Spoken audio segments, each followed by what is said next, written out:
Hey guys, in this video I will show you how you can delete games on PS4. It's really easy, so let me show you how.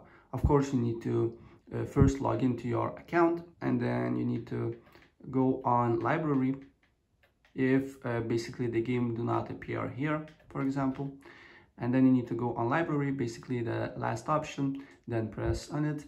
And here you will see all your games and apps that you have on your account. So if you want to delete the game or the app, just select the game. For example, I will select Worms Rumble. All right, so press basically be on Worms Rumble, for example, and then press options button, this one, and then a new window appears. And as you can see here, there is basically on the bottom delete. Press on that, press OK, and that's how you can delete a game on PS4.